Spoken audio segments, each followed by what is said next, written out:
Hello, my dear friends.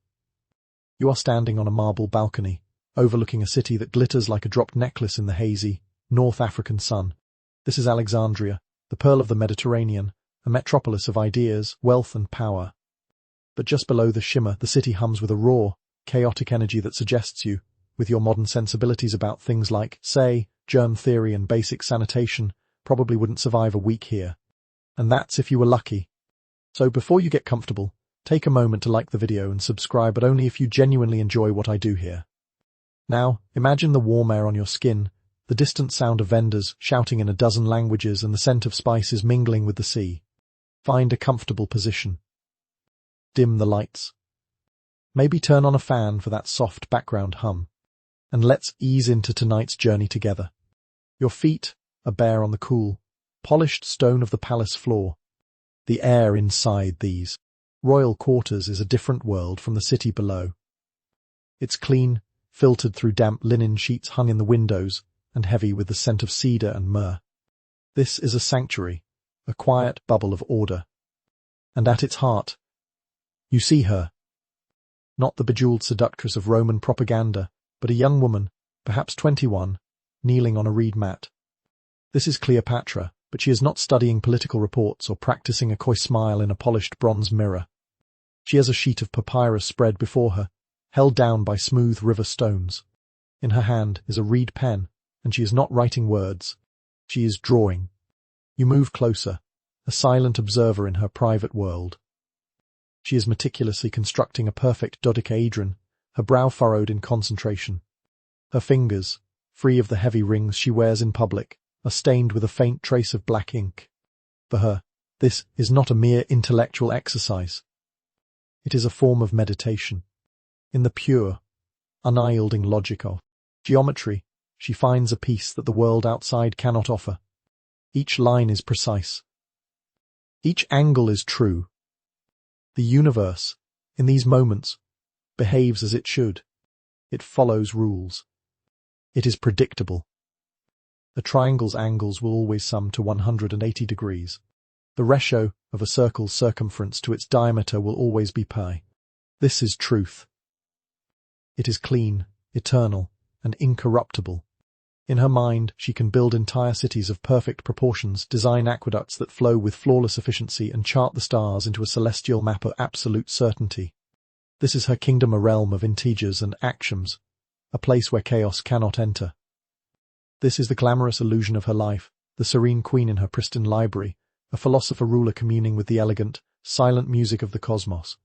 It's the image she projects, the one she needs to believe in herself. The air is perfumed, the light is soft, and the world is a set of problems waiting for a logical solution. But then, a breeze shifts. It carries a scent through the dampened linen, a smell from the world beyond the palace walls, and it shatters the illusion. You follow her gaze as she rises and walks to that marble balcony you first stood on, the one overlooking her great city. And now you see and smell shocking reality. Alexandria is not a diagram on papyrus. It is a living, breathing, and frankly, disgusting organism. The grand avenues, wide enough for 10 chariots abreast, are also the city's primary garbage dumps. You see discarded food, broken pottery, animal waste, and things you'd rather not identify, all baking under the Egyptian sun.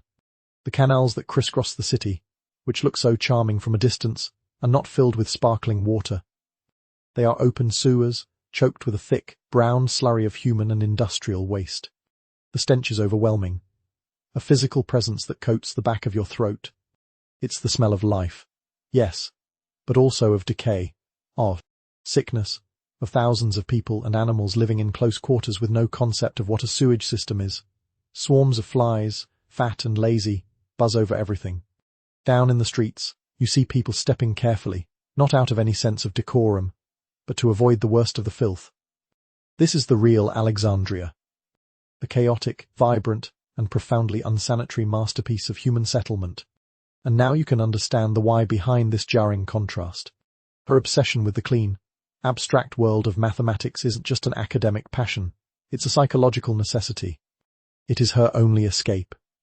The world she governs is messy, illogical, and foul-smelling.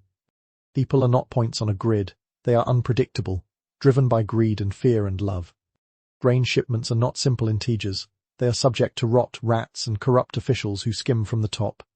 The city cannot be perfected with a compass and a straightedge. So, she retreats. She retreats into the cool, quiet, cedar-scented rooms and builds a better world on papyrus.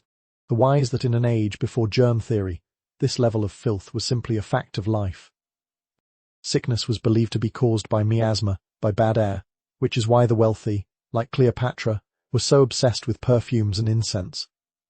If you could mask the smell, you could, in theory, ward off the disease. The filth itself wasn't the problem. The odor of the filth was. She stands on the balcony, the queen of this magnificent, chaotic, foul-smelling place. The perfect geometry in her mind clashes violently with the imperfect reality below. She takes a deep breath of the perfumed air inside the palace, a stark contrast to the miasma of her city. A servant approaches and murmurs that the preparations are nearly complete. A guest is arriving, a very important guest from Rome. And she knows that this man, this Julius Caesar, is a variable she cannot control with diagrams. He is a force of chaos all his own, a problem that will require a new kind of calculation, one far messier than any perfect shape she could ever draw. The problem of Julius Caesar is not one of geometry. It is one of applied physics and human psychology. Your advisors, old men who think in terms of precedent and protocol, are fluttering around the palace like panicked doves. They speak of sending envoys, of drafting treaties from a position of weakness, of pleading. They see a simple, terrifying equation: the legions of Rome are an unstoppable force, and your brother, Ptolemy Zie, holds the city, controlling who can enter or leave. Therefore, they conclude, you are a trapped and powerless object. You listen to their fretful arguments, but your mind is elsewhere. You are not seeing a political crisis. You are seeing a logistical puzzle, a classic problem of how to move a valuable object from point to point through a hostile environment. And you, a queen of quiet calculations, have devised a solution. It is audacious, undignified, and entirely logical. You summon your most loyal servant, a Sicilian named Apollodorus, and you explain the plan, not with a conspiratorial whisper, but with the cool clarity of a geometer explaining a proof. You will be the object, a small fishing skiff will be the transport, and the method of concealment will be a roll of common bedding. It is a calculation of risk. The probability of discovery is high, but the reward a direct audience with the single most powerful man in the world is infinite.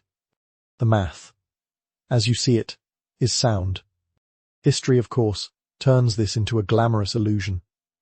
It becomes the story of the carpet. A priceless Persian rug, woven with silk and gold thread, is carried into Caesar's private chambers. The servants unroll it with a dramatic flourish, and there you are, revealed like a pearl in an oyster, reclining seductively, your hair perfectly coiffed, your eyes locking with his.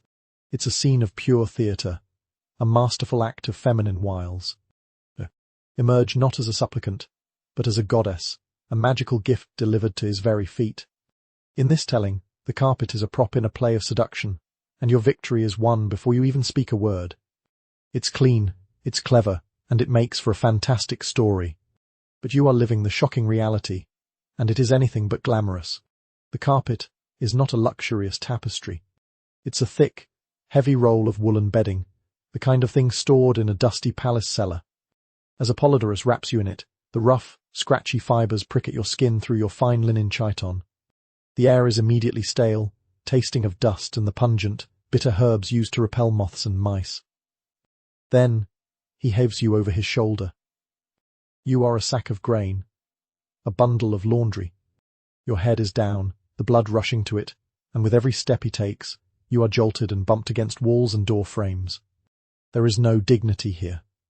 In the suffocating, pitch-black dark, you can only hear these muffled sounds of the palace, then the quiet lapping of water as you are placed, unceremoniously, into the bottom of a small boat. The journey across the harbour is a special kind of misery.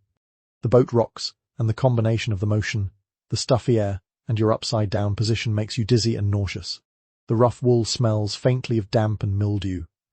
You try to control your breathing, to focus on the numbers, the plan, the eventual outcome, but your body rebels. You are sweating in the claustrophobic heat. You can feel a stray bit of wool fibre in your mouth, and you can't spit it out. You can only endure. This isn't a power move. It's a desperate, uncomfortable, and deeply humbling gamble. When the boat finally thuds against a dock, and you are lifted and carried again, the final stage of your journey is just as jarring. You hear the muffled, gruff Latin of Roman guards, and for a terrifying moment, you think your calculation was wrong. But Apollodorus presses on, and soon you are on a cold stone floor. The unwrapping is not a graceful reveal. You tumble out, coughing and gasping for air, blinking against the sudden glare of the oil lamps. You are dizzy, disheveled. Your hair is a mess, your fine dress is rumpled and covered in dust and lint. You probably have a red, raw mark on your cheek from where it was pressed against the coarse wool. Caesar looks down, not at a goddess, but at a young woman who looks like she has just been smuggled in with the palace laundry. He is stunned into silence, not by your beauty, but by the sheer, mad audacity of it. And this is the why behind your choice. You scramble to your feet, ignoring your own discomfort, and you don't begin with a plea or a flirtation. You begin with the proof. You explain, in crisp, logical Greek, the problem you faced. The blockade. The intransigence of your brother's court. The impossibility of a conventional approach. This, you say, gesturing not to yourself, but to the humble, dusty role of bedding on the floor, was the most logical solution. You are not presenting yourself as a woman to be desired. You are presenting your mind as a weapon, to be respected. You solved the puzzle of getting to him. The physical discomfort, the indignity, it was all a necessary part of the equation. You are showing him that you do not think like other rulers. You do not think like your panicked advisors. You think like him, in terms of strategy, risk, and the bold, unexpected move that changes the entire game. He sees it. He sees past the dusty, disheveled young woman and recognizes a fellow strategist. The equation of his own situation in Alexandria has just been irrevocably altered. A new, fascinatingly irrational variable has just been introduced, not in a silk tapestry, but in a messy, undignified, and brilliantly logical heap. With Caesar's legions at your back, Alexandria is now yours to command. The political problem, for the moment, is solved. But a far more complex and persistent equation now dominates your thoughts, the grain. Egypt is the breadbasket of the Mediterranean, the source of Rome's sustenance and your kingdom's primary wealth. On papyrus, it's a simple, elegant system. You draw charts and diagrams illustrating the flow. Grain from the fertile fields along the Nile flows into local silos, then is transported by barge to the massive granaries in Alexandria, and from there, it is shipped out to the hungry world. It's a beautiful, linear progression. A perfect system of supply and demand, all governed by the predictable rhythm of the seasons and the annual inundation of the great river. You design new, more efficient grain silos based on principles of geometry, cylinders and cones that you calculate will minimize spoilage and allow for more accurate measurement. This is the glamorous illusion you present to Caesar and to your own court. You are Cleopatra the provider, the logistical genius who can rationally manage the nourishment of millions. You hold audiences where you unroll these blueprints, explaining how conic sections can optimize storage, how a centralized ledger system based on advanced accounting from the House of Musa will eliminate fraud. You speak of turning the chaotic, ancient system of tithes and taxes into a streamlined, mathematical marvel. People will be fed, the treasury will be full, and waste will become a thing of the past. It is the dream of a perfectly ordered state, all stemming from the pure, clean logic of numbers. Your vision is pristine, golden grain flowing silently and efficiently through a system as perfect as a geometric proof. But when you leave the cool, ordered world of the palace and venture out to inspect the system yourself, you are confronted with the shocking reality. The journey takes you to the docks, to the site of the great granaries of Alexandria, and the first thing that hits you is not the sight, but the smell. It's a thick, cloying, and slightly sweet scent of fermentation and decay, mingled with the sharp, ammonia-like tang of rodent urine. The air is alive with dust, not just sand, but fine, gritty flour dust and tiny fragments of chaff that get in your eyes, your nose, your mouth, and coat your clothes in a fine, pale film. You step inside one of the colossal silos, and the scale is immense. Mountains of wheat and barley are piled high, but they are not the pristine golden hills of your diagrams. You see dark, damp patches where moisture has seeped in, causing the grain to sprout and rot. A slimy, black mold creeps across the surface in places. As your eyes adjust to the gloom, you see movement. Not just a few mice scurrying in the corners, but a teeming, writhing ecosystem of pests. Rats, bold and fat, feast openly. Weevils have turned entire sections of the grain into a worthless, hollowed-out powder. You pull back a handful of what looks like healthy wheat and let it run through your fingers. It's warm to the touch, not from the sun, but from the metabolic heat of the insects and microbes devouring it from within. This is not a static store of wealth. It's a living, breathing, and dying organism. Then there are the people. The dock workers, the scribes, the overseers. They are not the efficient cogs in your logistical machine. You watch as a scribe, responsible for weighing the incoming sacks, subtly adjusts the scales with his foot for a barge captain who slipped him a coin. You see workers, their loincloths bulging, who have clearly stuffed their clothes with stolen grain. The corruption is as pervasive as the rats, a silent, parasitic tax on the entire system. Your perfect ledgers are only as good as the information being entered into them, and that information is being deliberately falsified at every step. This is the messy, human reality of your grain equation.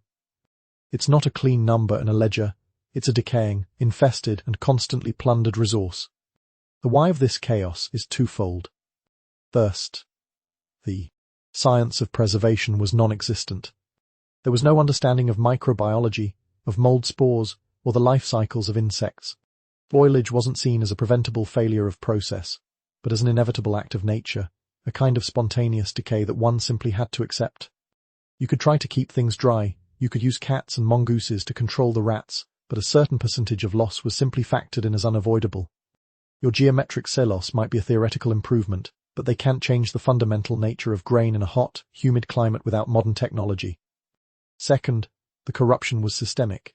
For the low-level workers, paid a pittance, skimming a little off the top wasn't just greed, it was survival. It was how you fed your own family, how you built up a small buffer against the next famine or illness. Their loyalty was not to your abstract concept of a Ptolemaic state, but to their own hungry children. They didn't see it as stealing from a queen, they saw it as taking a tiny, deserved portion from a mountain of incomprehensible wealth. Your beautiful system, designed for maximum efficiency, did not account for the most powerful variable of all, human desperation. You stand there, the dust of decaying grain on your fine robes, the stench of rot in your nostrils. You realize that your equation was missing too many variables: the humidity, the reproductive rate of the weevil, the quiet desperation of a dock worker. You cannot solve the problem of hunger with geometry alone.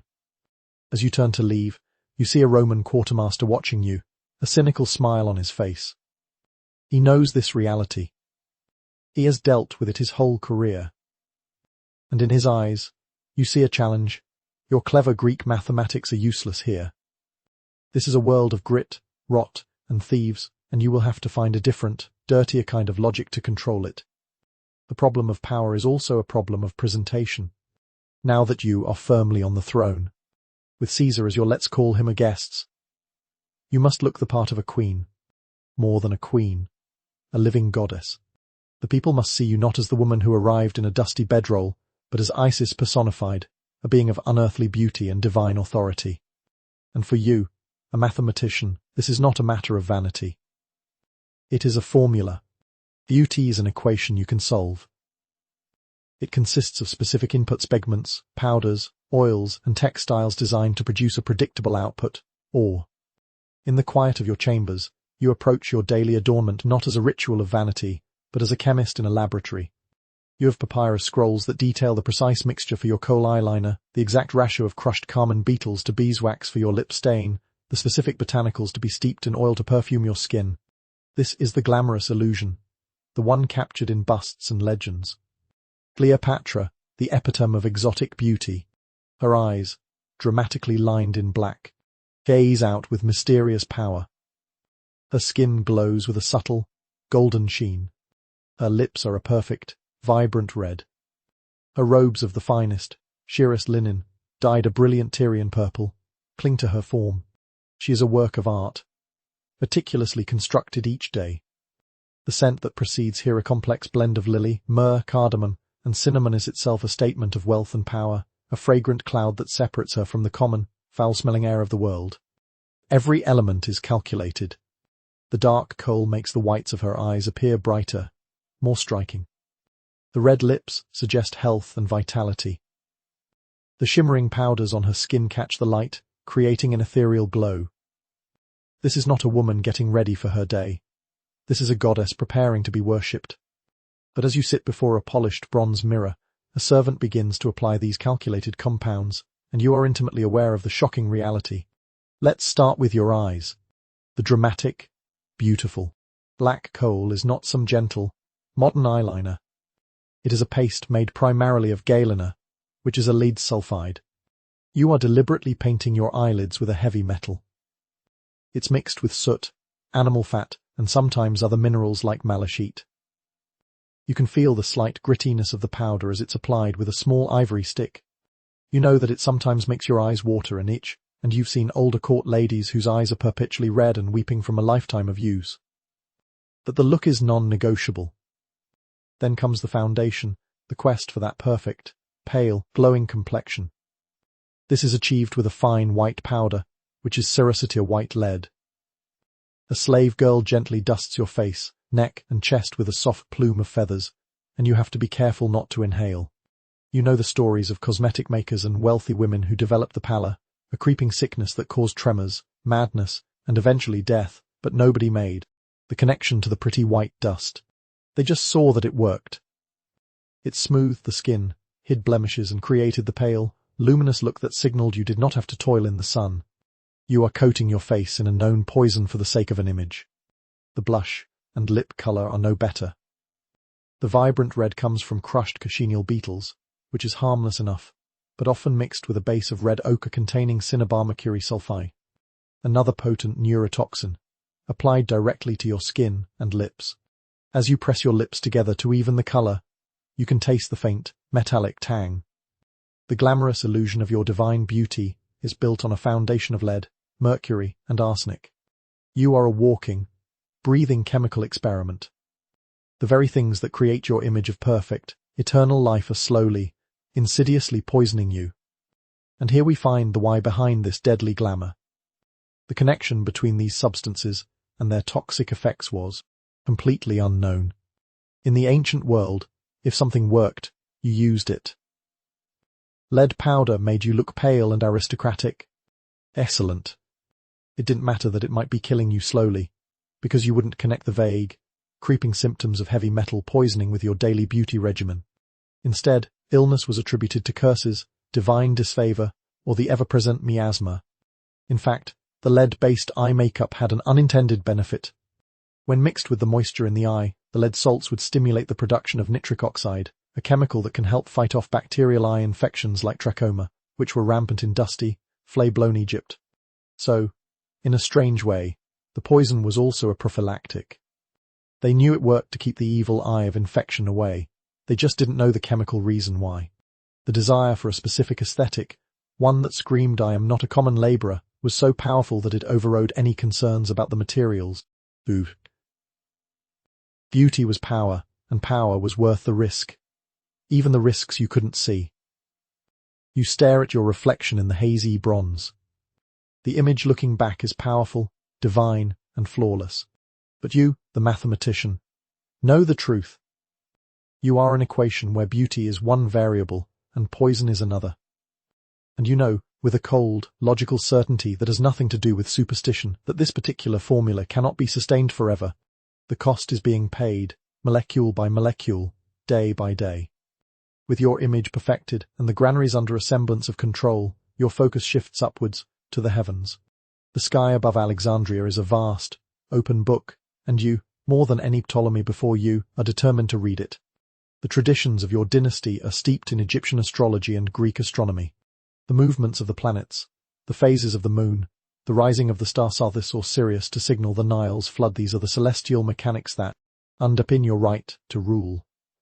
In your library, you unroll charts of immense complexity, star maps created by generations of Babylonian and Greek observers.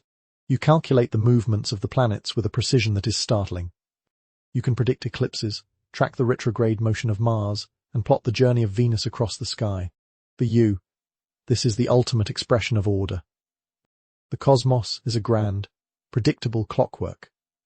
If you can understand its intricate gears, you can prove that your reign is not an accident of birth or a consequence of Roman interference, but a destiny written in the stars. This becomes the glamorous illusion you project to your people. During public festivals, you appear at the precise moment a certain constellation crests the horizon. Your priests, armed with your calculations, announce that the gods favor your reign, as evidenced by the perfect and predictable behavior of the heavens. When a lunar eclipse occurs exactly when you foretold, it is not presented as a triumph of mathematics, but as a sign of your intimate connection to the divine. You are the queen who commands not just the earth below, but the heavens above. Your power feels absolute. Your authority is reliable and unchanging as the North Star. The city, bathed in the cool, silver light of the moon, seems to fall into a state of ordered, reverent silence. But once the festival is over and the celestial event has passed, you retreat to your balcony, and you are forced to confront the shocking reality below. The predictable, silent order of the stars is a lie. The true source of power and chaos in your city is not in the sky, it's in the streets. The crowd. The Alexandrian mob is legendary. It is a volatile, unpredictable, and terrifyingly powerful force. While you were charting the serene, silent path of Jupiter, down below, a riot has broken out in the Jewish quarter over a perceived insult. Or a brawl between off-duty Roman legionaries and Greek sailors has escalated, and now entire city blocks are being looted and burned. From your high vantage point, you can see the flicker of torches where they shouldn't be. You can hear a sound that no star chart can predict, the low, guttural roar of 1,000 angry voices, a sound that is part human, part animal. It rises and falls, a wave of pure, chaotic emotion. The mob doesn't follow the laws of physics or the logic of mathematics. It is driven by rumor, by hunger, by religious fervor, by boredom, by 1,000 petty grievances that can suddenly coalesce into a tidal wave of destruction. They can cheer you as a goddess one day and be screaming for your head the next. The captain of your guard comes to report. He doesn't speak of planetary alignments, he speaks of barricades being erected, of stones being thrown, of casualties. Your perfect, celestial order is a fragile veneer stretched thin over a boiling cauldron of human chaos. And the why of this stark contrast is fundamental to the nature of ancient cities. While you look for order in the macrocosm of the stars, the life of the average Alexandrian was lived in a microcosm of instability. There was no professional police force as we would know it. Law and order were maintained by a combination of the city guard, whose presence was limited, and the intimidating but often absent power of Roman legionaries. For the most part, communities policed themselves, which meant that disputes were often settled not by law, but by force. A sense of collective identity, Greek, Egyptian, Jew, Roman, was far stronger than any loyalty to the Ptolemaic state. A slight against one member of a group was a slight against all, and vengeance was a communal responsibility. Furthermore, life was cheap and entertainment was scarce. For many of the urban poor, a good riot was a form of spectator sport, a release of pent-up frustration, and an opportunity for a bit of looting. They were not thinking about the stability of the grain supply or the geocentric model of the universe. They were thinking about the price of bread, the arrogance of the Roman soldiers, or the fact that their neighbor from a different ethnic group was getting away with something. Your celestial predictions, so powerful in the temple courtyard, mean nothing in a narrow, stinking alleyway where a man has just been stabbed over a stolen wineskin. You rule a city that can be swayed more by a single inflammatory rumor than by the majestic procession of the equinoxes. You turn away from the balcony, the distant shouts of the mob still echoing in your ears. The stars seem cold and indifferent now. Their predictability feels like a mockery of the violent, unpredictable human element you are trying to govern. You have calculated the transit of Mercury to the exact hour, but you have no equation that can solve for the anger of a hungry man. And you realize, with a chilling certainty, that the real threat to your throne will not come from a rival king or a Roman general. It will erupt from the hot, dusty, and bloody streets of your own city. Your mind, ever seeking order, turns from the abstract heavens to the tangible earth. If you cannot impose perfect mathematical harmony on the people, perhaps you can impose it upon the city itself. Your ambition is fired by the tales of the great architects, of Archimedes and his wondrous machines, of the perfect proportions of the Parthenon. You spend weeks with your royal architects, not as a passive patron, but as a collaborator, a lead designer. You unroll vast sheets of the finest papyrus, sketching out grand new projects. A new library wing, designed as a perfect spiral based on the golden ratio. A public bathhouse whose chambers are a series of interconnected vaults and domes, a symphony of geometric forms. An expansion of the Pharos lighthouse, with a new system of polished bronze mirrors whose angles you calculate yourself to cast a beam further into the Mediterranean. This is the amorous illusion, Cleopatra the masterbuilder. You are creating a new Alexandria, a city that will be a testament, not just to wealth, but to intellect. Your blueprints are works of art in themselves, intricate and precise. In this clean, two-dimensional world, everything is possible. Massive blocks of Aswan granite and gleaming white marble are lifted into place as if by magic. Complex structures rise from the ground, perfectly aligned, flawless in their execution. You imagine citizens walking through colonnades whose spacing is a physical representation of a musical scale, bathing in pools whose curves follow a perfect parabolic arc. You are not just building structures, you are building a legacy, inscribing your intelligence onto the very stone of the city for millennia to come. Your Alexandria will be a city of reason, a physical manifestation of Pythagorean harmony. But to see your vision realized, you must leave the pristine world of blueprints and visit the construction sites. And here, the shocking reality assaults your senses. The air is thick with a choking white dust from cutting stone and mixing mortar, a gritty powder that is far more invasive than the grain dust. It coats everything, turning the vibrant colors of the world to a uniform, hazy gray. The primary sound is not the quiet scratch of a pen on papyrus, but a deafening cacophony, the rhythmic clang of hammer on chisel, the grating shriek of massive stone blocks being dragged on wooden rollers, the straining grunts of laborers and the sharp, constant cracking of overseers' whips. You see the men. They are not the abstract figures in your architectural drawings. They are gaunt, sun-blackened laborers, their bodies slick with sweat and streaked with grime. Many are slaves or prisoners of war, their backs crisscrossed with the pale, raised scars of old floggings. Their hands are calloused, cracked, and often bloody. You watch a team of a dozen men straining to move a single block of limestone, their muscles trembling with the effort. A rope snaps, and the block shifts, crushing a man's foot with a sickening crunch of bone. There is no halt in the work. The man is dragged aside, screaming, and another is shoved into his place. Safety is not a concept. Injury and death are simply part of the project's budget. The precision you demanded on paper is a cruel joke here. You inspect a newly laid course of marble and see that the seams are not perfect. There are gaps filled with rough mortar. A column that was meant to be perfectly vertical is off by a few degrees, a subtle but maddening imperfection that only your trained eye would notice. The materials themselves are flawed. A block of granite you had envisioned as a uniform, noble pink is marred by a large, ugly black inclusion. Your perfect geometric shapes are being executed by tired, hungry and terrified men using primitive tools. The reality of construction is not a graceful act of creation. It's a brutal, bloody, and deeply imperfect struggle against the unforgiving weight of the physical world. And the why behind this chasm between vision and reality lies in the nature of ancient labor and engineering. Your mathematical and architectural ideas might have been centuries ahead of their time, but the tools and techniques to execute them were ancient. There were no steam cranes, no laser levels, no computer-aided design. There was only human and animal muscle. The immense energy required to build these monuments came from the brutal expenditure of human life. The concept of workers' rights, of a safe working environment, was utterly alien. Laborers were an expendable resource, cheaper than the stone they were quarrying.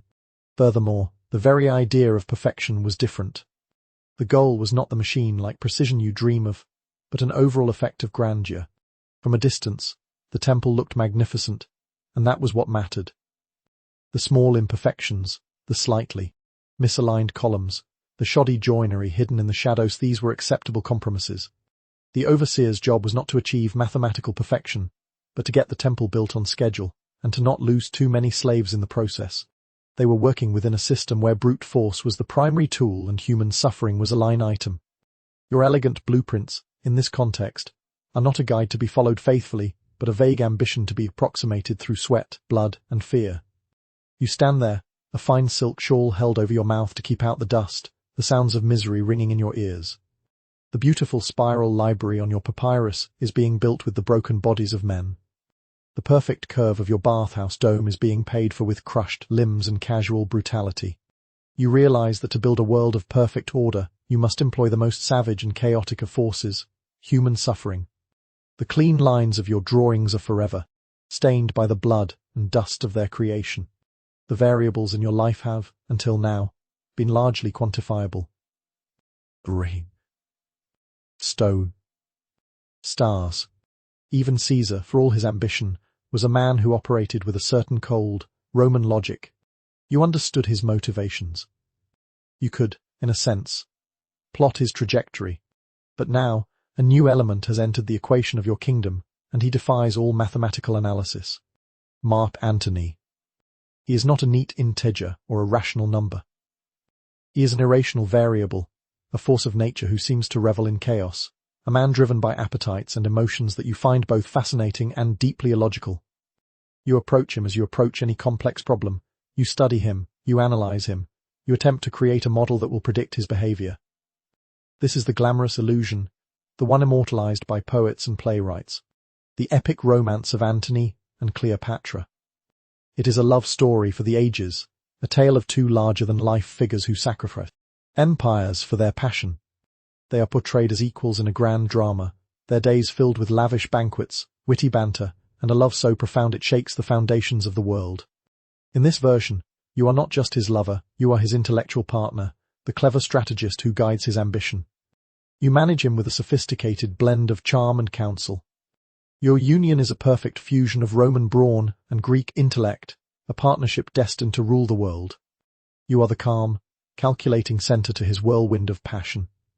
But the shocking reality of your life with Antony is far less poetic and far more exhausting.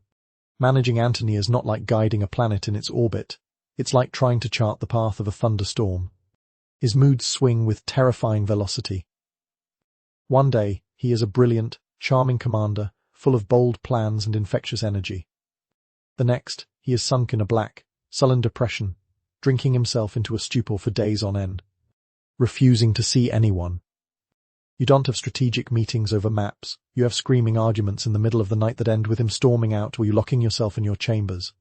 His appetites are not the charming roguishness of legend, they are a logistical nightmare.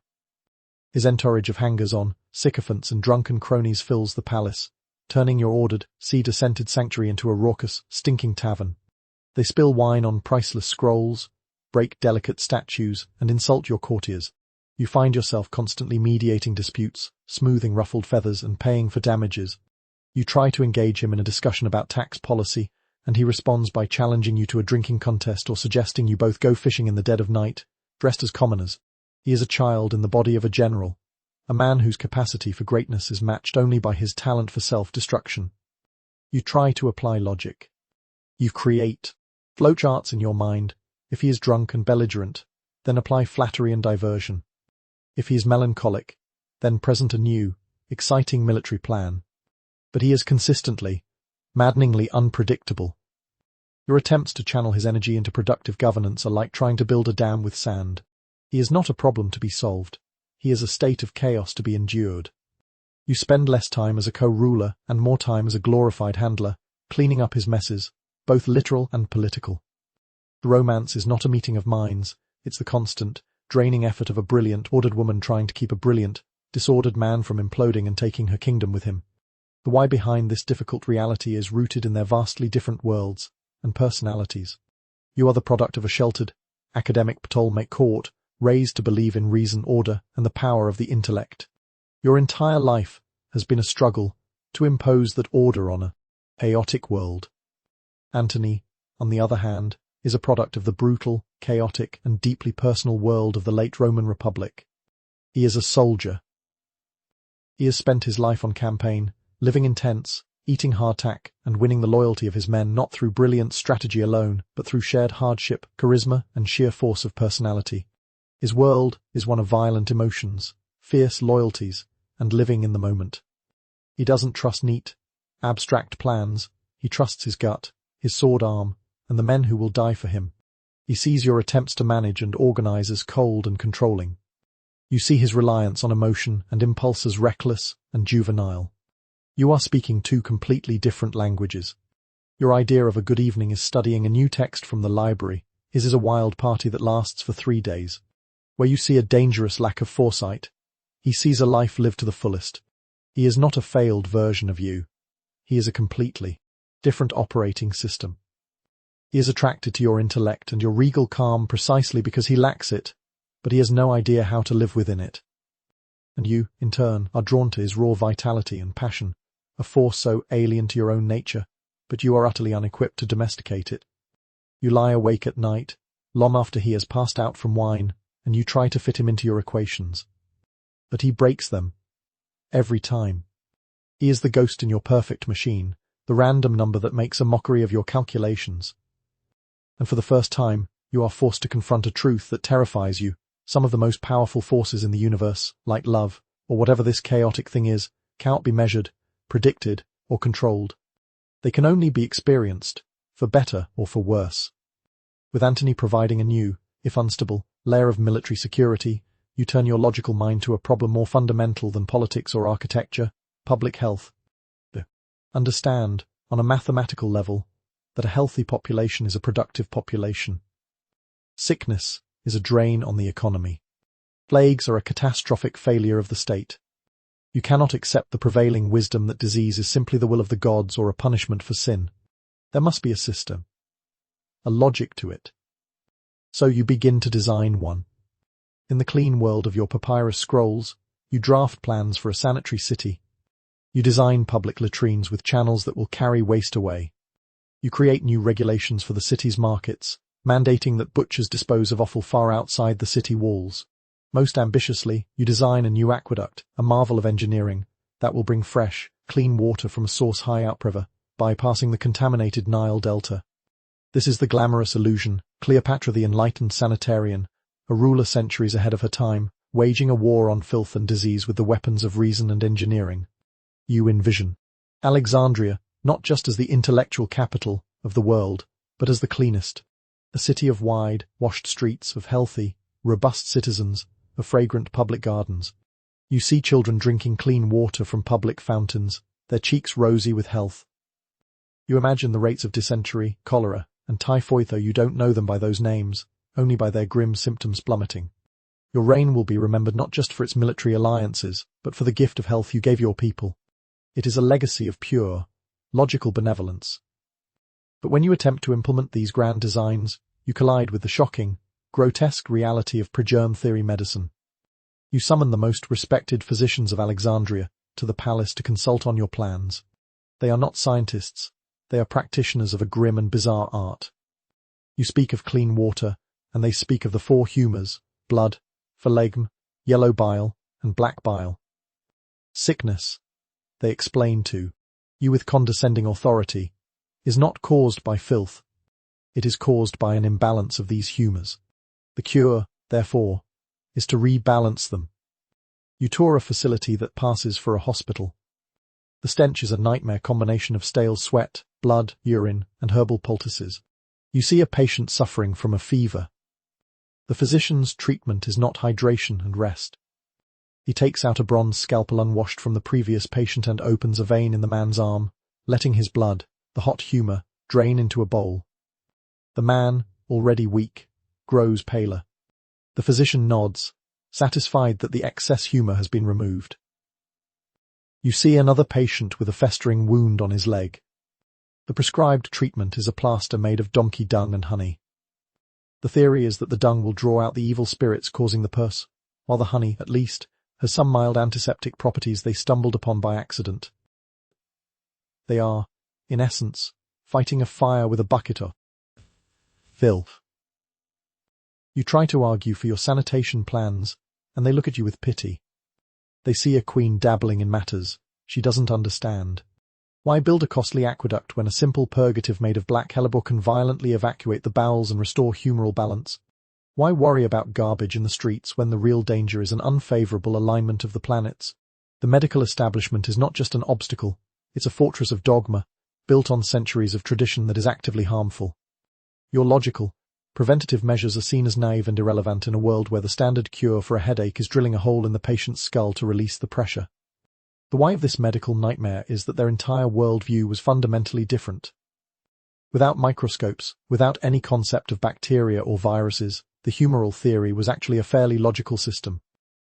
It was the first attempt to move away from purely supernatural explanations for disease and create a naturalistic framework.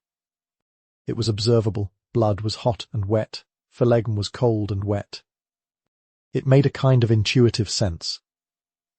The problem was that the foundational premise was completely wrong. Every treatment, every diagnosis, was based on this flawed model. They weren't being stupid or malicious, they were rigorously applying a faulty science. Furthermore, the role of a physician was not necessarily to cure, but to manage the illness according to these accepted principles. If a patient died after being bled, it wasn't because the treatment killed them, it was because the imbalance of their humours was too severe for even the most skilled physician to correct. The system was self-perpetuating and immune to critique from outsiders like you. Your ideas about clean water and sewage sounded like fanciful engineering projects that had nothing to do with the internal environment of the human body, which was all that mattered. They were treating this body like a sealed container, utterly ignoring the sea of microbes it was swimming in. They were focused on the 4 humours inside, not the millions of germs outside. You leave the hospital, the smell of dung and stale blood clinging to your robes. Your beautiful, logical plans for a healthy city seem impossibly distant. You can't build an aqueduct to public health if the very people in charge of health believe that sickness comes from an excess of black bile. You realize that you are not fighting filth. You are fighting an idea, an entire system of thought, as entrenched and immovable as the Great Pyramids, and it's a system that is killing your people far more efficiently than any invading army. The dynastic imperative is the one equation that has governed your family for 3 centuries. Power must be passed on. A ruler without an heir is a temporary regent. A dynasty without a future is a failure. With Caesar, you produced Caesarion, a son who linked your bloodline to the rising power of Rome. Now, with Antony, the need is just as acute. An heir from this union would solidify your alliance, creating a new royal house that could one day rule the entire Eastern world. In your mind, you frame this not as a matter of love or passion, but as a biological and political proof. The conception is a theorem, the pregnancy a period of careful cultivation, and the birth will be the chi. Viderat demonstrandum thing which was to be demonstrated. The union of Antony and Cleopatra produces a viable heir. The dynasty continues. This is the glamorous illusion, a carefully constructed public spectacle. The pregnancy of the queen is a sacred event. You are depicted in temple reliefs, not as a woman, but as the goddess Isis, being divinely impregnated by Osiris, who is conveniently represented by Antony. The birth will not be a medical event, but a cosmic one. Priests will chant, incense will burn, and the child will be presented to the world as a gift from the gods, a new Horus destined for greatness. The entire process is sanitized, mythologized, and transformed into a state pageant. You are a vessel for the divine, your body a sacred ark carrying the future of the kingdom. The messy, biological reality is hidden away behind a thick veil of religious theatre. But you, of course, must live through the shocking reality. Pregnancy is not a serene, divine state. It is a 9-month siege on the elegant mathematics of your own body. Your carefully balanced diet is thrown into chaos by waves of nausea and bizarre cravings. Your logical, ordered mind is clouded by hormonal shifts that bring on bouts of weeping for no discernible reason. You, who pride yourself on control, find your own body rebelling against you. It swells, it aches, it behaves in ways that are unpredictable and deeply undignified. You study medical texts from the library searching for a logical explanation, but find only folklore and humoral theories that are as unhelpful as ever. Then comes the birth itself. This is not happening in a perfumed temple with priests chanting. It is happening in a stuffy, secluded chamber in the palace, the windows sealed shut to keep out the malevolent spirits and the ever-present miasma. The room is crowded with women midwives, servants, and your most trusted ladies in waiting. The air is thick with sweat and the smell of fear. The physicians are kept outside. Childbirth is women's work, a realm of folk wisdom and secrets men are not privy to. The midwives are old, their hands gnarled, their knowledge based on generations of experience, not science. Their primary tools are their hands, a few herbs to chew for the pain, and a collection of terrifying-looking bronze hooks and knives that are to be used only in the most dire of circumstances. and which have likely never been properly cleaned. There is no divine serenity. There is only pain blinding, all-consuming pain that rips through you in waves, obliterating thought. Are no longer a queen, a mathematician, a goddess. You are an animal, straining and screaming, your body pushed to its absolute limit. The midwives shout encouragement and instructions that you can barely comprehend. They press on your belly. They chant incantations. They offer you foul-tasting herbal brews. The mortality rate for both mother and child in the ancient world is staggering. You know this intellectually, but now you feel it in your bones. Every birth is a roll of the dice with death. This is not a political proof, it's a brutal, biological struggle for survival. The floor is slick with bodily fluids, blood, water, sweat. It is the absolute antithesis of the clean, ordered world you crave. The why of this visceral, terrifying process is simple. This is what childbirth was for almost all of human history. The lack of sanitation, the absence of anesthetics, and the complete ignorance of germ theory turned every birth into a life-threatening ordeal. The superstition ceiling. The room, chanting incantations are not just window dressing. They were believed to be the most effective medical technologies available. They were the only tools they had to combat the unseen forces that could so easily claim the life of the mother or child. The exclusion of male physicians wasn't just tradition. It was often a blessing in disguise. A midwife who trusted her hands and experience was often safer than a physician who might impatiently try to intervene with his unwashed hands and humoral theories, introducing infection and causing irreparable harm. This grim reality was the great equalizer. No amount of wealth or power could fully protect you from the fundamental dangers of your own biology. You could command armies and design cities, but you could not command your own body to perform this most basic of functions without risk. The entire spectacle of the divine birth, the reliefs and the pageantry, was a psychological defense mechanism for the whole society.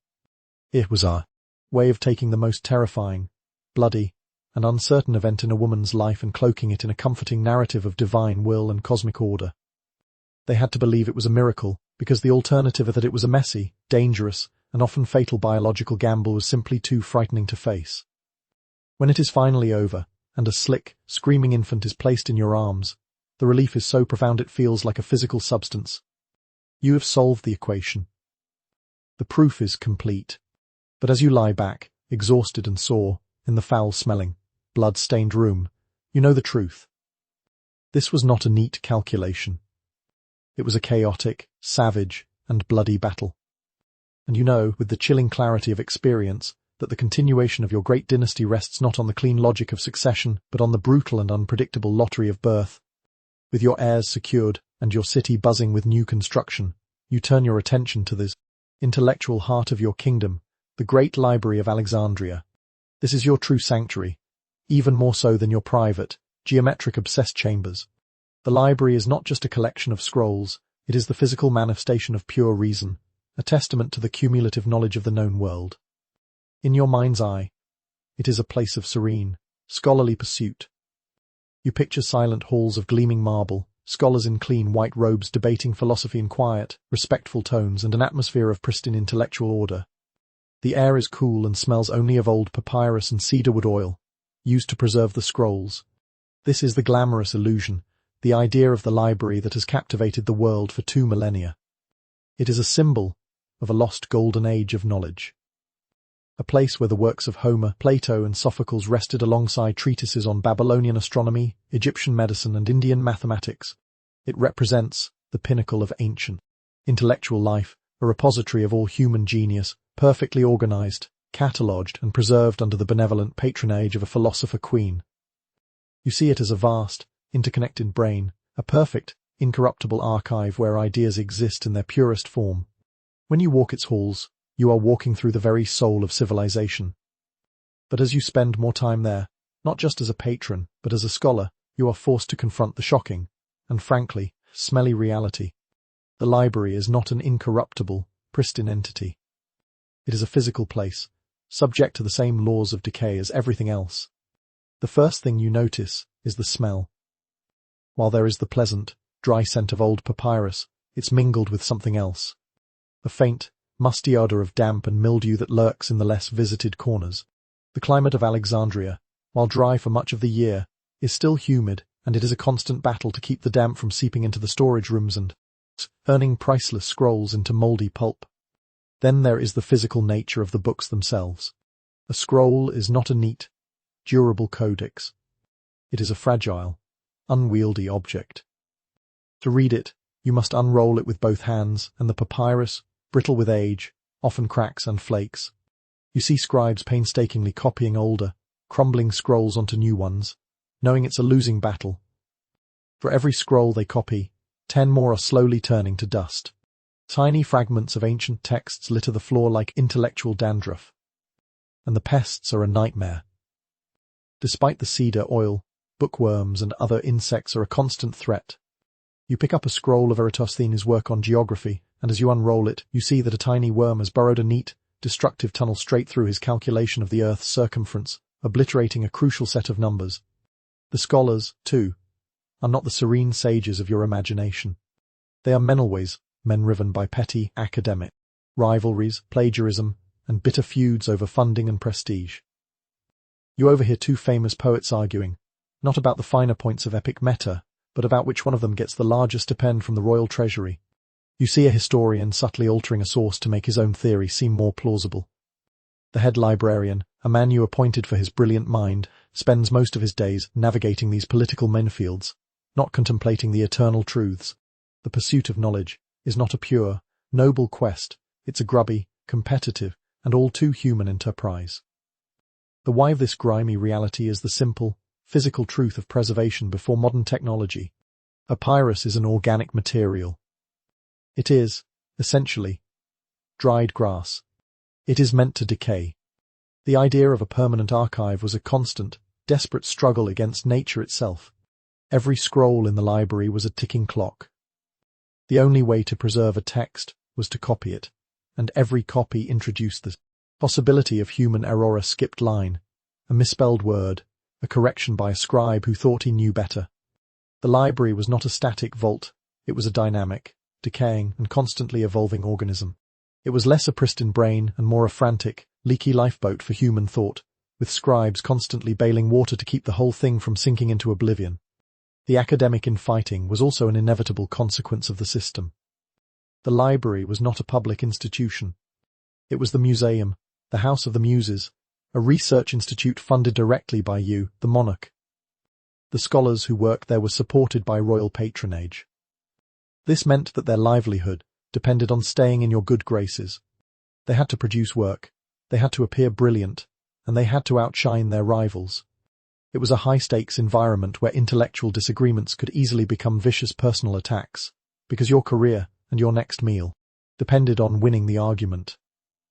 They were not just fighting for truth, they were fighting for tenure, ancient style.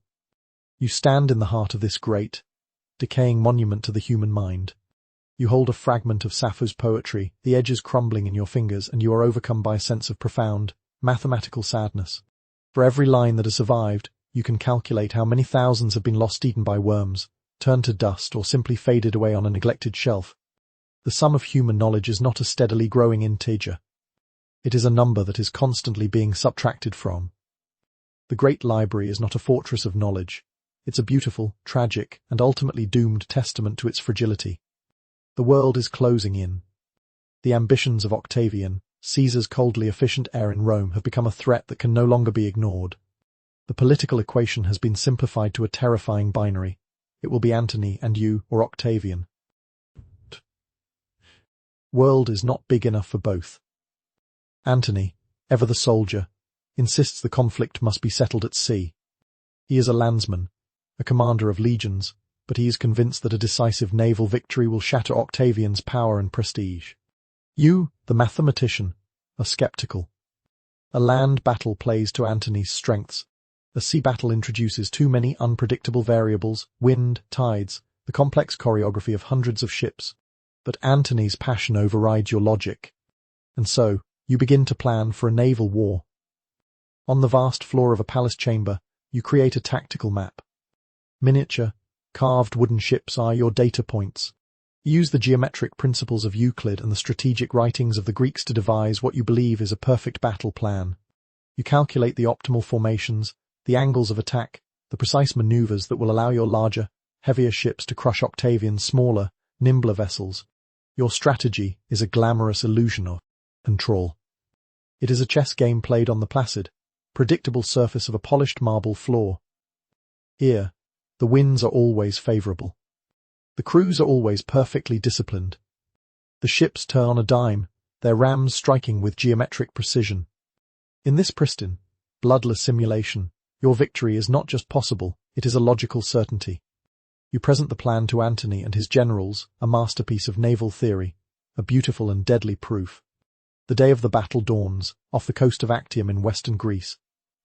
And the shocking reality of ancient naval combat immediately obliterates your elegant calculations. You are aboard your flagship, the Antonia, a massive, gilded vessel that serves as your command post. The first thing you notice is that the sea is not a flat, marble floor. It is a choppy, swirling mass of grey-green water. The wind, that unpredictable variable you feared, is not in your favour. It keeps your heavy ships, designed for ramming, sluggish and difficult to manoeuvre. Then the battle begins, and it is not a neat, geometric dance. It is sheer, brutal chaos. The air fills with a deafening roar, splintering crash of wood as ships collide, the thud of catapulted rocks smashing through hulls, the screams of men. Octavian's smaller Liburnian galleys are not meeting your ships head-on, as your plan anticipated. They are swarming around your larger vessels like wasps. They don't try to ram, they dart in, smash your oars to splinters, and then retreat, leaving your great ships crippled and unable to move. They rain down a ceaseless storm of arrows and flaming projectiles. You see a nearby quinquereme, one of your prize warships, catch fire. The tar and pitch used to waterproof the hull go up in an instant, creating a pillar of greasy, black smoke. You can see sailors, their bodies alight, leaping into the sea. You can hear their screams, a sound that will be seared into your memory forever. The water between the ships is a gruesome soup of splintered planks, shattered oars, and floating bodies. This is not chess. This is a slaughterhouse. Your ships are being systematically immobilized and burned, one by one. The beautiful formations you drew on the floor have dissolved into a confused, desperate melee. The why of this disaster lies in a fundamental clash of military philosophies and technologies. Your fleet and Antony's strategy was based on an older model of naval warfare, a tradition stretching back to the great Greek sea battles. It was about heavy ships, powerful rams, and boarding actions, essentially turning a sea battle into a land battle on floating platforms. The ships were big, intimidating, and packed with marines. This was the classic, honourable way to fight at sea. Octavian's fleet, commanded by the brilliant and ruthless Marcus Agrippa, represented a new, more pragmatic doctrine. Agrippa knew he couldn't win a traditional ramming contest. So he changed the rules. His Liburnian galleys were smaller, faster, and more agile. Their purpose was not to sink the enemy with a single, decisive blow, but to cripple and neutralize them. They were armed with the harpax, a type of catapult-launched grappling hook that would snag an enemy ship and allow it to be reeled in and boarded, or simply held fast while it was destroyed with fire. It was a technological and tactical innovation that rendered your heavier, slower ships obsolete. You had planned a battle of giants, and they had sent a swarm of hornets. Your entire strategy was based on a set of assumptions that Agrippa refused to honor. From the deck of your flagship, you see Antony's vessel surrounded. His command is collapsing. Your logical proof has failed. The irrational variables, wind, the chaos of battle, the enemy's refusal to fight fair have overwhelmed the equation. Panic begins to set in among your fleet. A gap opens in the line, and you are faced with a new, terrible calculation. Do you stay and perish in a battle that is clearly lost, or do you flee, salvaging what you can, hoping to fight another day? It is a cold, brutal piece of logic. You give the signal. Your squadron of 60 ships hoists its sails they should not have even brought to a battle and breaks away, fleeing through the gap. To Antony, watching from his besieged flagship, it looks like a betrayal. To you, it is the only logical move left on a board that has been overturned. You are saving the queen, even if it means sacrificing the king. The clean lines of your strategy are gone, replaced by the bitter, smoky taste of defeat. You have fled back to Alexandria, the taste of Actium's failure still acrid in your throat. Antony eventually follows, a broken man. The military threat is now absolute. It is only a matter of time before Octavian's legions arrive at the gates of Egypt. Your armies are dissolving. Your allies have abandoned you. The physical weapons have failed. And so, in a last, desperate gamble, you turn to the one weapon you still believe in, the abstract power of your kingdom's wealth. You will not fight Octavian with swords and ships, but with numbers. You retreat into your financial accounts, the ledgers of your treasury, determined to prove that Egypt, even in defeat, is too valuable for Octavian to destroy and too rich for its queen to be dismissed. This is the glamorous illusion you attempt to project. You are Cleopatra the economist, the mistress of a kingdom whose wealth is infinite. You stage elaborate displays for the handful of remaining foreign envoys and for Antony's demoralized commanders. You open the doors to your treasuries, revealing mountains of gold bullion, silver plate, and precious gems. You unroll ledgers showing the vast income from the grain trade, the papyrus monopoly, and the taxes from your far-flung territories. The message is clear. This is a kingdom of incomprehensible, endless wealth. You speak of leveraging this fortune, of hiring new mercenary armies, of bribing Roman senators, of funding a resistance that could last for years. You are creating an economy of imaginary numbers, a financial fantasy designed to instill confidence and stave off despair. Your wealth is not just a resource, it is a declaration of invincibility. But when you are alone in your chambers, poring over the real accounts, the shocking reality is one of precarious insolvency. Your kingdom is on the verge of bankruptcy. For years, you and Antony have been spending on a scale that would make a modern government blush. The lavish parties, the gifts to allies, the massive donations to rebuild cities in Antony's sphere of influence, and most of all, the ruinous expense of building and maintaining the fleet that now lies at the bottom of the Ionian Sea has all been paid for with borrowed money and by draining your ancestral reserves. The mountains of gold in the treasury are a fade. Much of it is ceremonial plate, not easily liquidated bullion. To fund the war, you have already resorted to desperate measures.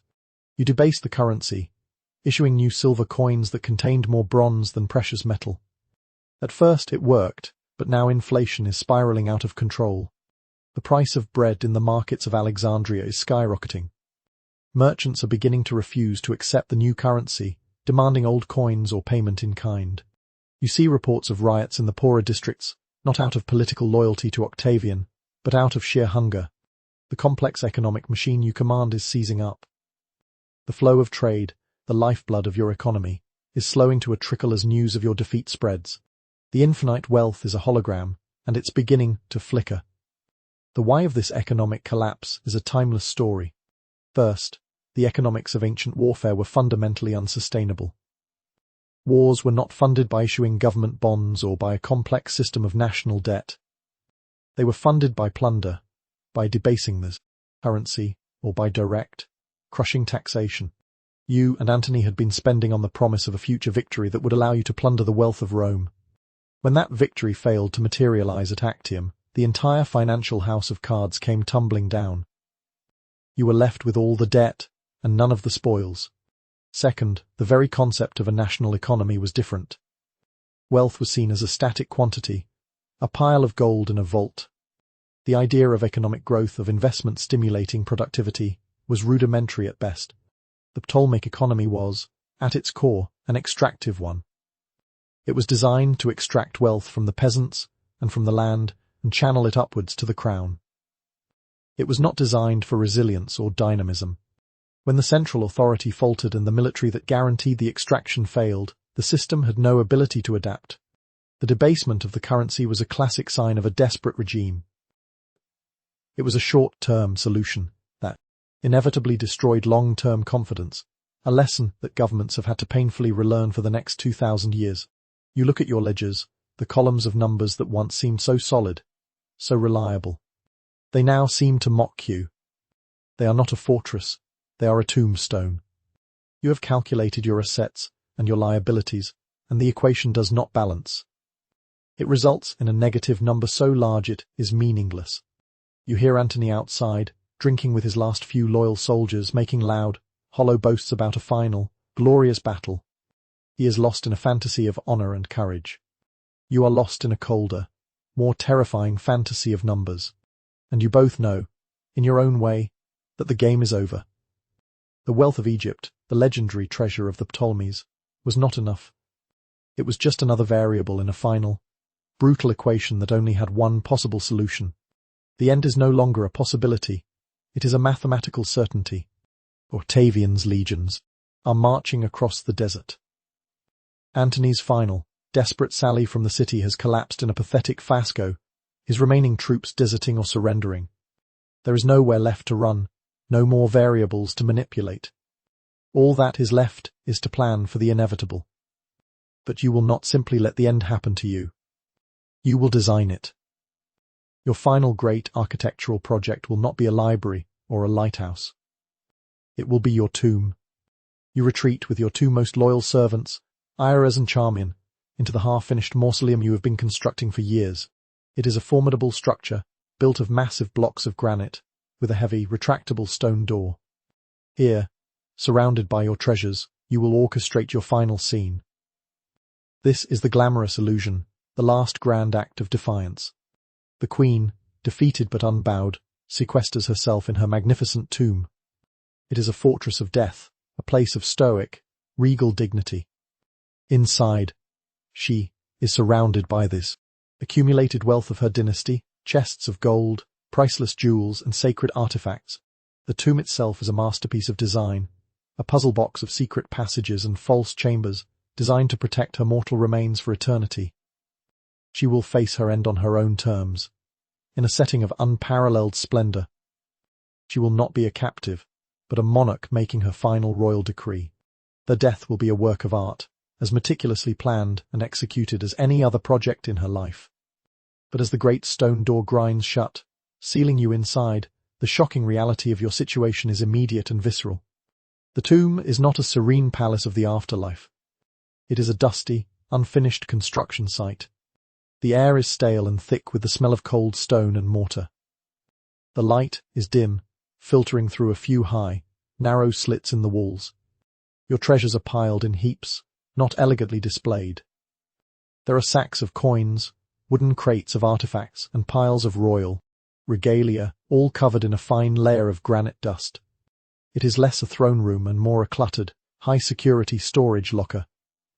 The greatest shock, however, is the creeping, organic reality of death itself. While you plan a clean, geometric end, the world outside is providing a much messier one. Antony, having been falsely told that you are already dead, has fallen on his sword. But he has botched the job. He is not dead, but mortally wounded, disemboweled and bleeding out. His soldiers carry his dying, groaning body to the base of your mausoleum. You cannot open the sealed door. So in a desperate, gruesome scene, you and your two maids lower ropes from an upper window and haul his limp, bleeding body up the side of the stone wall. He is heavy, a dead weight of armor and failing flesh. It is a horrific, clumsy struggle. Your fine robes are stained with his blood. You can smell the metallic tang of it, mixed with the sweat and grime of his last battle. When you finally get him, inside, he dies in your arms, not in a poetic final speech, but in a rasping, agonizing sigh. Your perfectly designed tomb is now a charnel house, defiled by the messy, undignified, and very real death of the man you loved. The clean, abstract concept of the end has been replaced by the warm, sticky, and foul-smelling reality of a dying body. The why of this horrifying juxtaposition is the eternal gap between the human desire for a good death and the biological reality of dying. Throughout history, cultures have strived to ritualize and control death, to make it meaningful and dignified. The Egyptian obsession with mummification and elaborate tombs was the ultimate expression of this desire. The goal was to defeat the chaos of decay, to impose an eternal, unchanging order on the body and the soul. Your mausoleum, designed with such geometric precision, was your attempt to do just that. It was meant to be a machine for transitioning from one state to another in a controlled, predictable way. But biology does not respect architecture. A sword wound is a messy, unpredictable thing. The process of dying is rarely serene. Antony's botched suicide and agonizing end was a brutal reminder that you cannot storyboard death. It has its own chaotic, organic, and often grotesque timeline. The act of hauling his body up the wall was a desperate improvisation, a frantic, ugly moment that shattered the regal script you had written for your final act. It starkly illustrated that no matter how much you plan for a clean, symbolic end, you cannot escape the fundamental, biological messiness of mortality. Your tomb was designed to keep the world out, but death, in its most brutal form, had just forced its way in. You sit now in the dusty silence, next to Antony's cooling body. The smell of his blood is everywhere. Your perfect, sterile sanctuary has been violated. The geometric precision of the walls around you seems like a joke. You have designed a perfect container for your legacy, but the legacy itself is now stained with blood and failure. The final calculation is no longer about architecture or economics. It's about how to finish this story before an even more undignified chapter can be written by your conqueror. The silence in the tomb is broken only by the muffled sounds of Octavian's soldiers outside and the soft weeping of your maids. Antony's body lies under a linen sheet, a grim centerpiece in your dusty sanctuary. The problem is no longer how to live, but how to die. And true to your nature, you approach your own death as a final, logical calculation.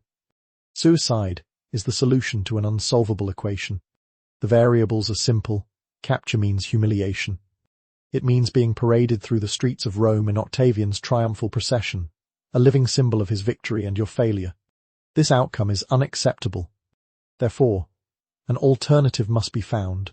You will not allow your story to end with you as a footnote in his. You will write the final sentence yourself. This is the glamorous illusion, the famous story that has echoed through the centuries. Cleopatra's suicide is an act of noble, tragic defiance. The method is exotic and poetic. An asp, the sacred serpent of the goddess Isis, is smuggled to her in a basket of figs. In this telling, the snake's bite is a gentle, painless release, a divine kiss that sends her into a peaceful, eternal sleep. She dies enthroned, dressed in her full royal regalia, looking more like a queen at rest than a corpse. Her maids die with her, loyal to the last. It is a clean, beautiful death. It is theatrical, symbolic, and utterly bloodless. The snake is not a weapon, it is a sacrament, the instrument of her apotheosis, transforming her from a mortal queen into an immortal legend. But the shocking reality of your final calculation is far from serene or painless. You have considered the options with cold, dispassionate logic. A dagger is too messy, too uncertain. You have seen what happened to Antony. Poison is the most reliable method. But what kind? You have studied toxicology. You know that many common poisons lead to a horrifying death of convulsions, vomiting, and excruciating pain. That is not the controlled end you seek. After careful consideration, you have chosen a powerful neurotoxin, likely a complex mixture of hemlock, wolfsbane, and opium you have prepared and stored for just such a contingency, or perhaps the venom of the Egyptian cobra, known for its potent effects. You have oil of this poison, or you unlatch the basket of figs, reveal the koidzad. Let's imagine it is the snake. This is not a mystical creature. It is a frightened, defensive animal. To make it strike, you must provoke it. You might have to hold it, force it against your skin. Its fangs are not a gentle kiss. They are sharp needles that pierce your flesh.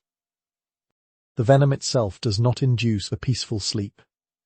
It is a paralytic agent. The first sensation is a burning, searing pain at the sight of the bite. Then, a creeping numbness begins to spread through your limb. You start to feel dizzy. Your vision blurs. Your speech becomes slurred. You try to give final instructions to Charmian and Iras, but the words won't form correctly. The most terrifying part is that your mind remains clear while your body betrays you. You are a prisoner inside a failing machine.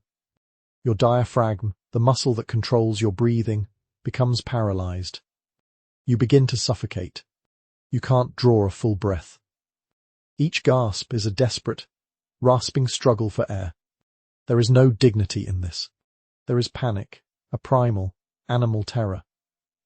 Your face turns blue. Your limbs may twitch uncontrollably. It is an ugly, clinical, and profoundly undignified process. You do not drift away peacefully. You are strangled from the inside out by complex chemical reaction. The why behind the romanticized legend of the asp is a powerful human need to sanitize death, especially the death of a great and romantic figure. The reality of death by neurotoxin is grotesque. The story of a queen gasping and turning blue on the floor of her tomb does not fit the narrative of a defiant, tragic heroine. The asp, however, is perfect. It connects you to your divine persona as Isis. It is exotic, mysterious, and uniquely Egyptian. It transforms a desperate act of suicide into a quasi-religious ritual. The Romans and later Plutarch, who recorded the most famous version of the story, had every reason to promote this version. For Octavian, it was proof of your barbaric and effeminate nature a woman's death, using a strange, Eastern method. For future storytellers, it was simply a much better story. The idea of a quick, painless poison has always been a myth. Most poisons available in the ancient world were agonizing. The peaceful death of Socrates from hemlock, as described by Plato, is likely a highly idealized account. The reality for you is that in choosing to control the timing and certainty of your death, you have also chosen the brutal, physical process of it. This was the trade-off. Humiliation in Rome versus a few minutes of agonizing suffocation in Alexandria. For you, the mathematician, the choice was logical. The short, sharp horror of the poison was a preferable variable to the long, drawn-out horror of being a trophy. Your last conscious thought is not of Antony or of empire. It is an abstract, detached observation of your own body shutting down, a final, fascinating, and terrible chemical equation resolving itself. The last sound you hear is the frantic gasp from your own lungs, a sound you can no longer control. The queen is gone. The mathematician is gone. All that is left is a biological process, as messy and inelegant as any other. Octavian's soldiers finally breach the tomb. They find not a queen to be captured, but a scene of silent, defiant stillness. You are gone. Your maids are gone. The story is over. But is it? The world you leave behind will immediately begin the work of transforming you. Your conqueror, Octavian, soon to be the Emperor Augustus, has a vested interest in controlling your narrative. He needs to erase the brilliant, multilingual strategist and replace her with a caricature. And so, the calculation of your legacy begins. This is the glamorous illusion that will become your historical identity. You are Cleopatra, the serpent of the Nile. A foreign seductress who bewitched two of Rome's greatest generals with her exotic charms and decadent lifestyle. You are a creature of luxury, passion, and treachery. In this story, your intellect is reframed as cunning, your political acumen as manipulation, your love affairs as proof of a depraved and insatiable appetite. You become a cautionary tale, a symbol of the dangerous, effeminate, and irrational East that Rome, with its masculine virtues of order and discipline, was destined to conquer. This version of you is simple, lurid, and easy to understand. It is a story that serves the political needs of your enemy, a piece of propaganda so effective it will dominate the Western imagination for 2,000 years. It is a legend as beautiful and as poisonous as the asp that supposedly ended your life. But the shocking reality of your legacy is quieter, more diffuse, and far more profound. It is not found in the romantic poems or the disapproving histories written by your enemies. It is found in the integers, in the subtle, persistent echoes of your true passions. While the story of your love life was being written, the real impact of your reign was settling into the foundations of the world you left behind. The grain distribution system you tried to rationalize, while never perfected, laid the groundwork for the Roman administration of Egypt, which would feed the empire for centuries. Your attempts to create a stable, reliable currency, though they ended in failure, were part of a long, ongoing Mediterranean conversation about the nature of money and state power. The scholars you patronized at the library, even in their grubby, competitive world, continued their work. They copied the texts. They debated the theorems. They passed on the knowledge. The intellectual fire you helped to tend did not go out with your death. It continued to smolder, its light eventually finding its way through Byzantium and the Islamic world, where the Greek texts you so cherished were preserved, translated, and built upon. The mathematics you loved, the geometry you used to try and order your world, did not die in your tomb. It became part of the great stream of human knowledge. Your obsession with a logical, predictable universe, while it failed to control the chaos of your own life, was a testament to a way of thinking that would ultimately shape the modern world. And the why of this stark difference between your legend and your reality is the fundamental nature of history itself. History is not an objective record of facts. It is a narrative. And narratives are shaped by those who have the power to tell them. Augustus had the power. He needed a villain to justify a civil war and legitimize his own absolute rule. The scandalous foreign queen was the perfect foil. Sensational stories of sex and betrayal are always more compelling to the general public than nuanced discussions of economic policy or the preservation of ancient texts. The legend was simply a better story, and it served a more immediate purpose. The real legacy, the intellectual and administrative one, is harder to see. It's not a dramatic narrative. It's a quiet, slow-moving current. It doesn't have heroes and villains.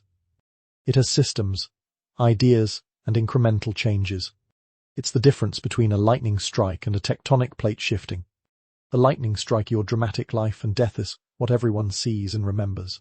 The slow, grinding movement of the plate, preservation of knowledge, the development of administrative techniques, the evolution of economic thought is what actually changes the shape of the world over time. Your true legacy is not in the story of how you died, but in the world of ideas you fought so hard to protect and contribute to. So we leave you there, in the silent tomb, at the pivot point between your reality and your myth. The Romans can take the gold, they can cart off the statues, they can write their self-serving histories, but they cannot erase the calculations you made. They cannot unpatronize the scholars.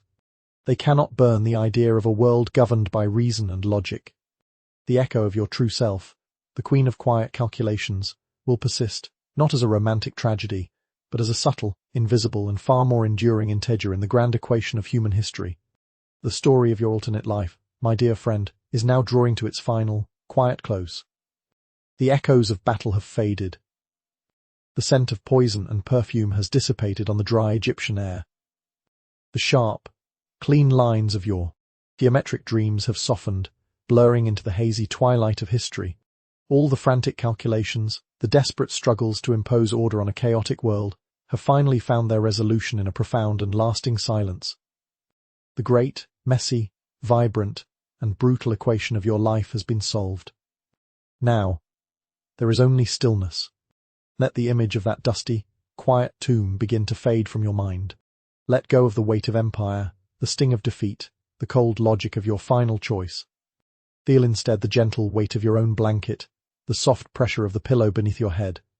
The air in your room is calm and safe. There are no armies at the gates, no empires to be won or lost. There is only this present moment of peace, a quiet sanctuary you have built for yourself at the end of the day. The frantic pace of your own life can be set aside.